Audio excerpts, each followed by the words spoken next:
talking about the Titans here. The Titans. Swing and a drive, left field. It's gone. It is gone. It is bedlam at the bank. The Philadelphia Phillies are 2008 World Champions of Baseball.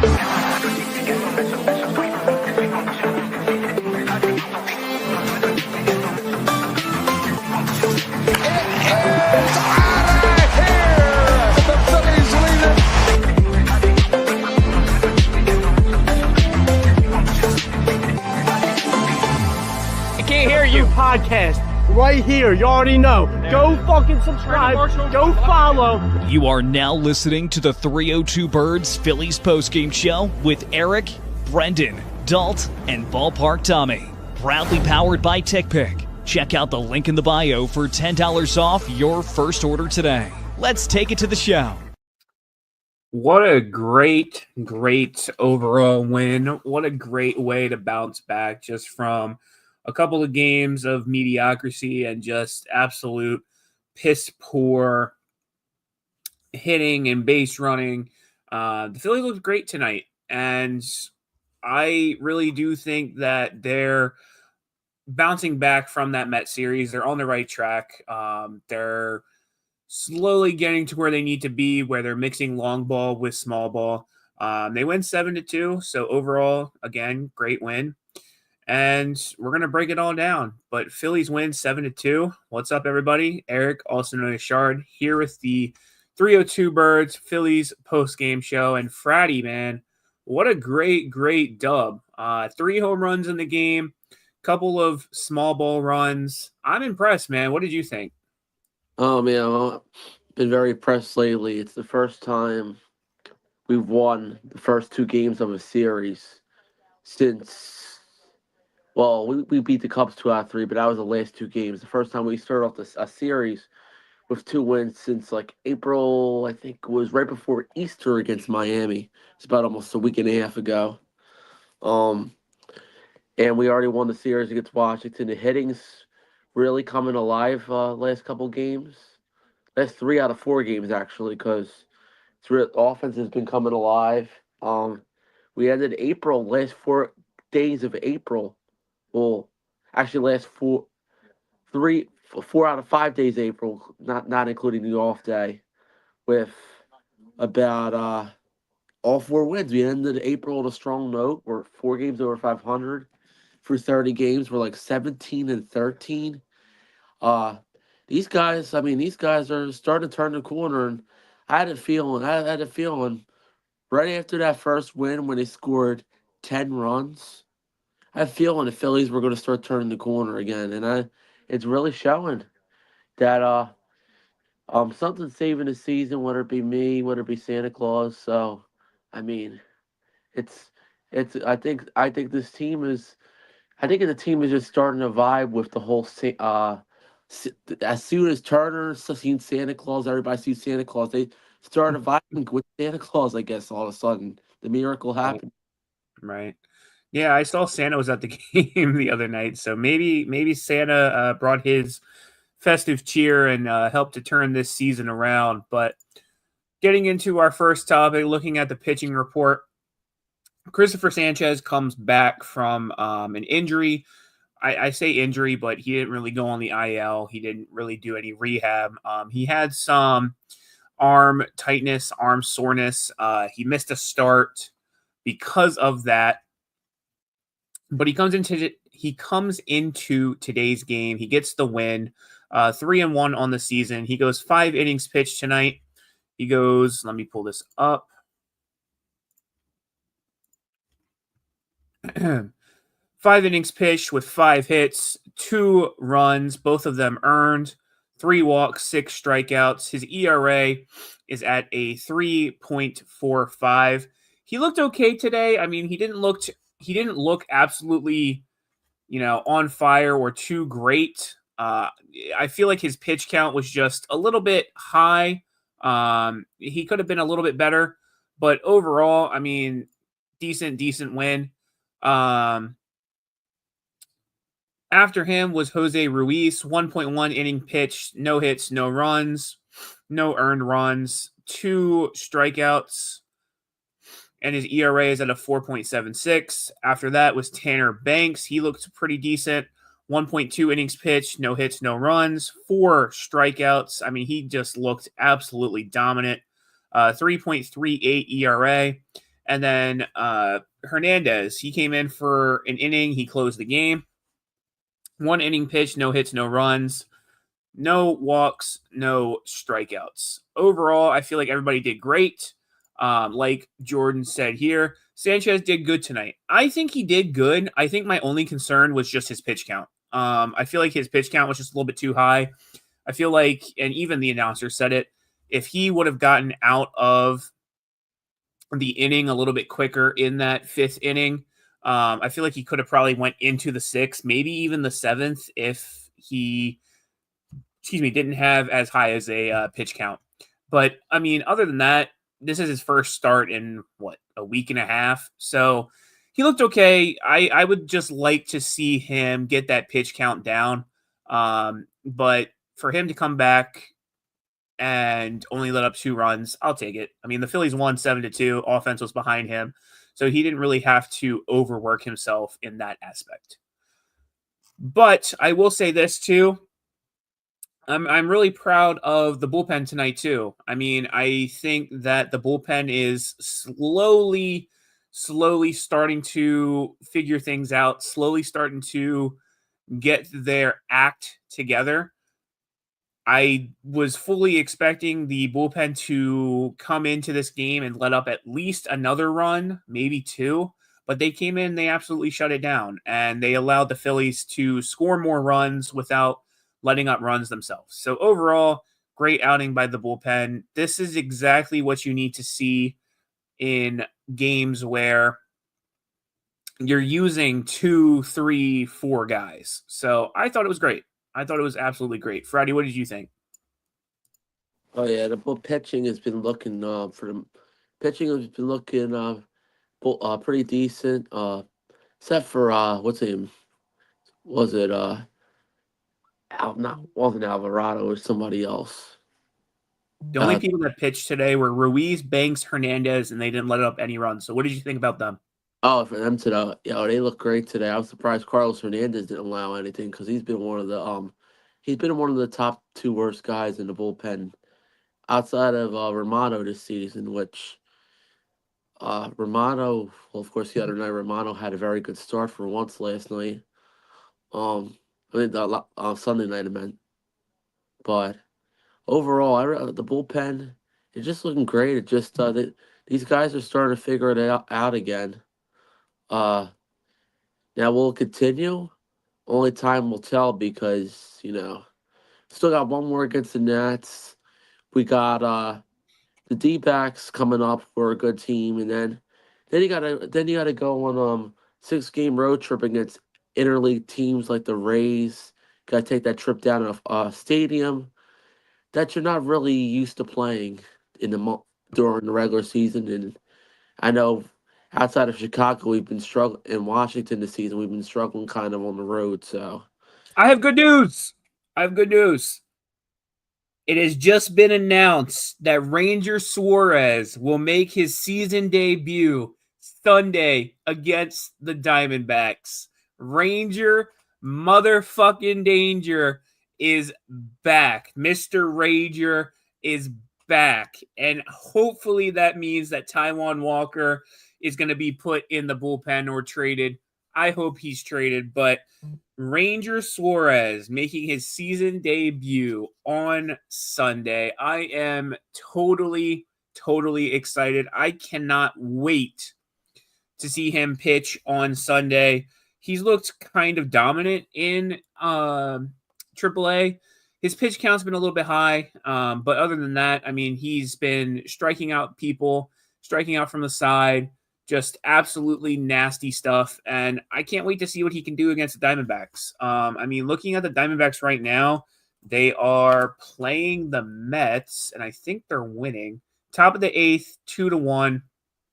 So Diamondbacks are honestly a pretty great team so far. I mean, they've had some really great close games, so we'll see what happens. But Ranger Suarez coming back on Sunday. I am fucking pumped. If you guys don't understand, Ranger Suarez is probably one of my favorite players on this team, other than Christopher Sanchez. But getting into our next topic, next thing I want to take a look at is our batting report.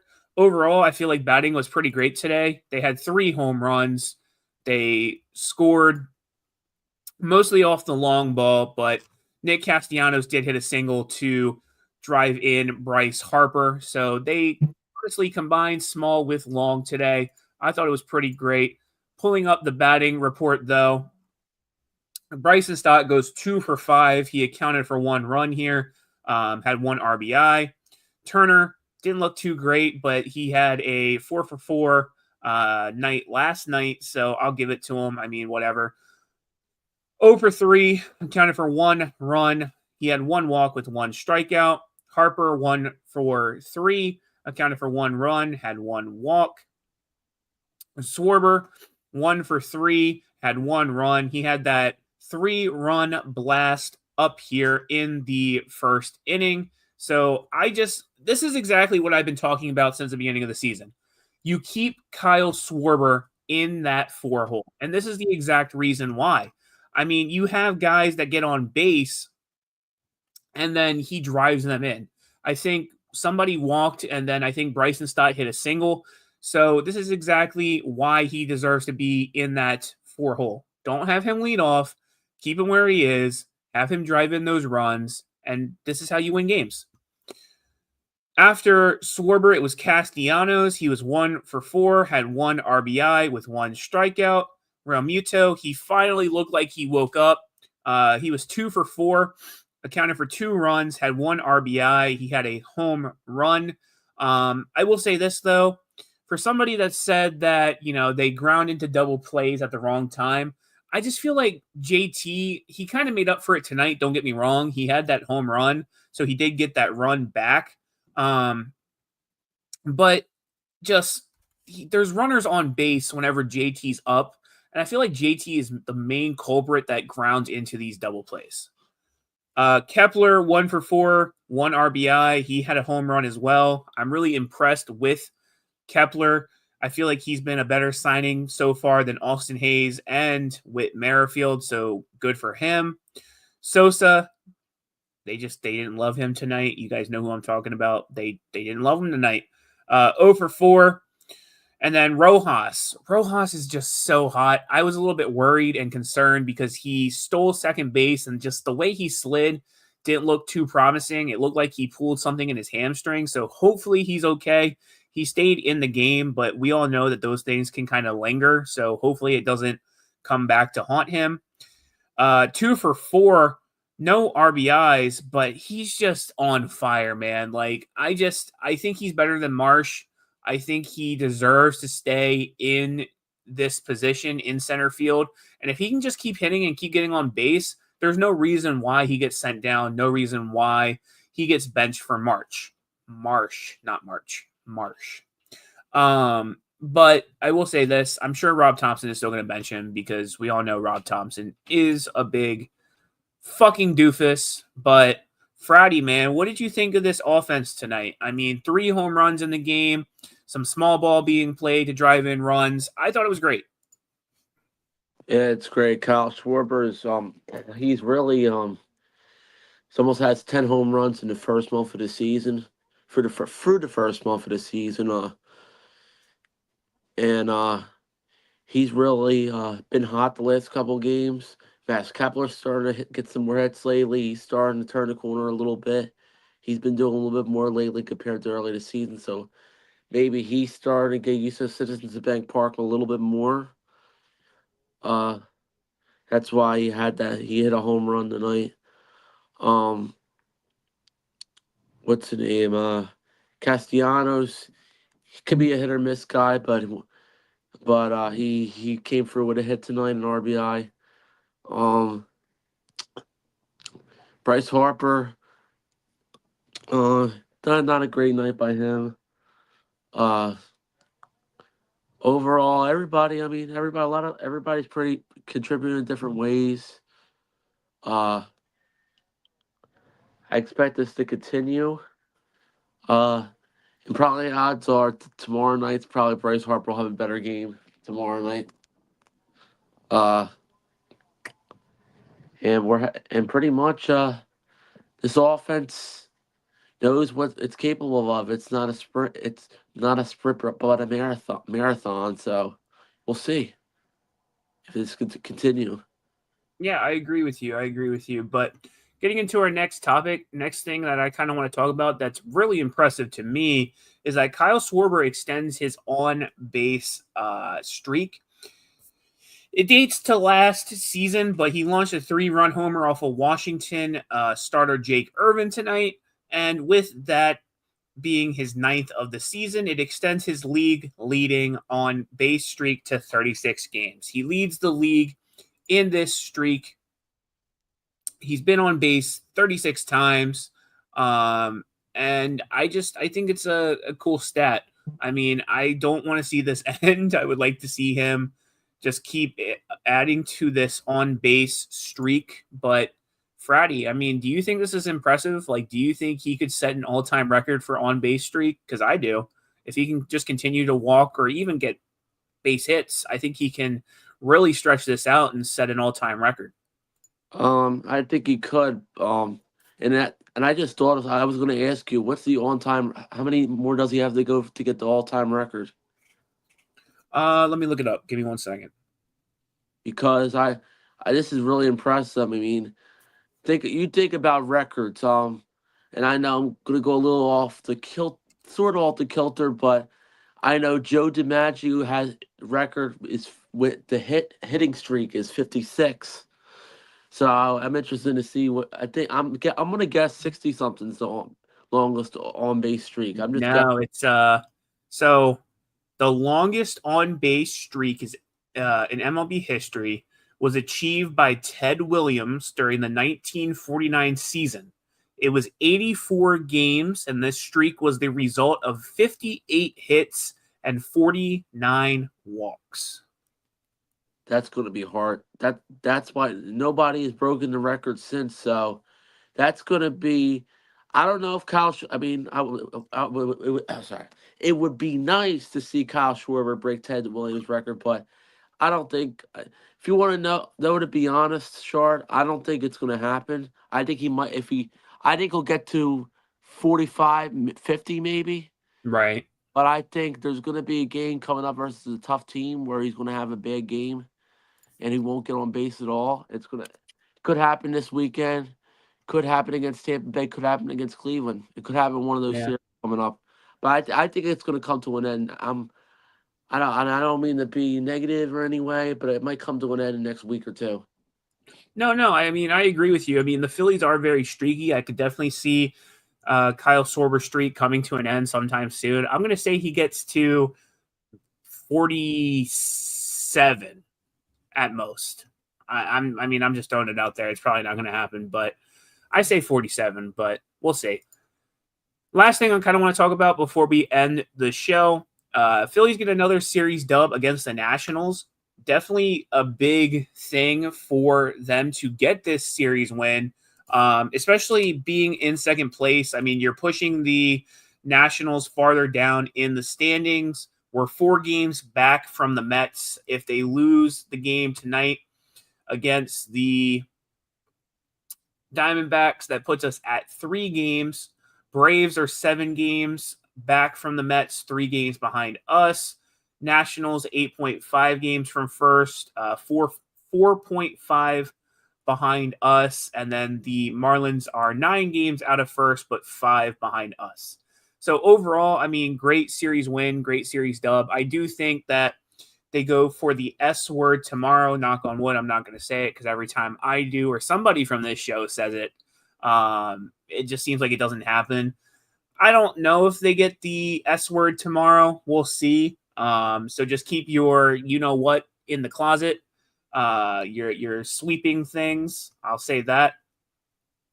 I just said the word. I said the word, and I didn't mean to. I unintentionally said it. So they're not going to get the sweep tomorrow. But tomorrow, looking at probable pitching, nothing's been announced for the Diamondbacks series other than Ranger Suarez on Sunday.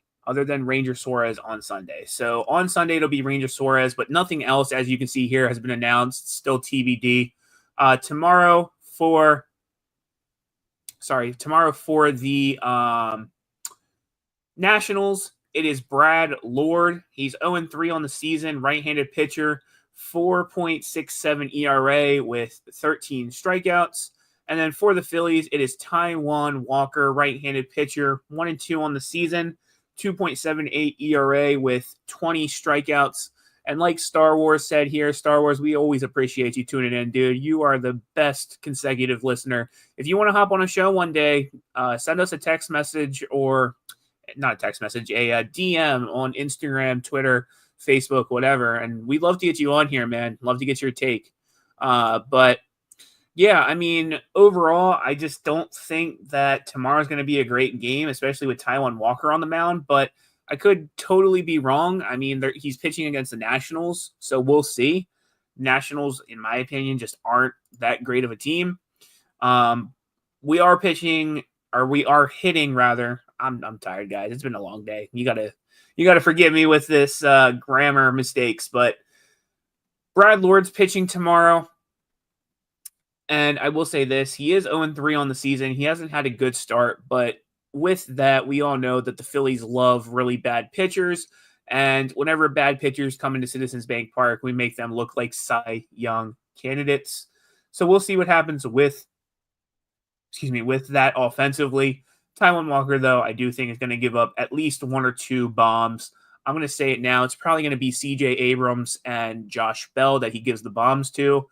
But who knows, man? He might have a good outing tomorrow. We'll see. I really do hope that he does have a good game. But with that, the Phillies win 7-2. That's all we have for you guys tonight. We'll see you back here tomorrow. Game starts at 6:45, so we'll have a post-game show probably around the same time. And on that note, everybody have a good night. See you back here tomorrow. The Vikings. Swing and a drive, left field. It's gone! It is gone! It is Bedlam at the bank! The Philadelphia Phillies are 2008 World Champions of Baseball.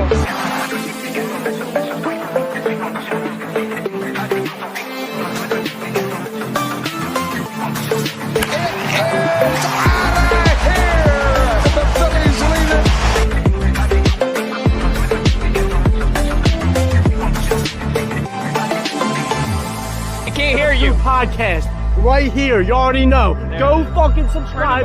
Go follow.